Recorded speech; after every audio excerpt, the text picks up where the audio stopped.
RTC bus ఛార్జీల పెంపుపై BRS working president KTR స్పందించారు. City bus ఛార్జీలను ఒకటి కాదు రెండు కాదు ఏకంగా ఒకేసారి 10 రూపాయలు పెంచి జంట నగరంలోని పేద మధ్యతరగతి ప్రయాణికుల జేబులను కొల్లగొట్టాలని చూస్తున్న రేవంత్ రెడ్డి నిర్ణయాలు దుర్మార్గమైనవని మండిపడ్డారు. పెరిగిన నిత్యావసర వస్తువుల ధరలతో అల్లాడుతున్న తరుణంలో ప్రతి ప్రయాణికుడిపై నెలకు 500 రూపాయల అదనపు భారం మోపితే బడుగు జీవులు ఎలా బతకాలో ముఖ్యమంత్రి సమాధానం చెప్పాలని ప్రశ్నించారు.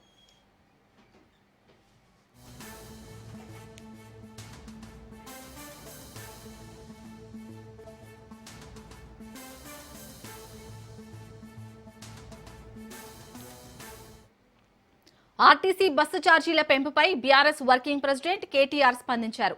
సిటీ బస్సు ఛార్జీలను ఒకటి కాదు రెండు కాదు ఏకంగా ఒకేసారి 10 రూపాయలు పెంచి జంట నగరంలోని పేద మధ్యతరగతి ప్రయాణికుల జేబులను కొల్లగొట్టాలని చూస్తున్న రేవంత్ రెడ్డి నిర్ణయాలు దుర్మార్గమైనవని మండిపడ్డారు.